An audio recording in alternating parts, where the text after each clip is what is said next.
Islamic poems for kids. प्यारे प्यारे बच्चों के लिए प्यारी प्यारी poems.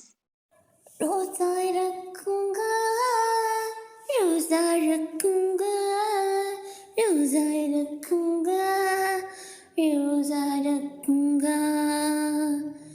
जब रमजान आएगा खुशी में मैं झूमूंगा, सबके साथ मैं रोजा रखूंगा। सहरी में जल्दी जागूंगा, अम्मी के साथ सहरी करूंगा। पानी देखूंगा एक न पीऊंगा, भूख लगेगी सब्र करूंगा। जब रमजान आ जाएगा, जब रमजान आ जाएगा, जब रमजान आ जाएगा, जब रमजान आ जाएगा। नमाज पढ़ूंगा, दुआ मांगूंगा, अल्लाह का हर हुक्म मानूंगा।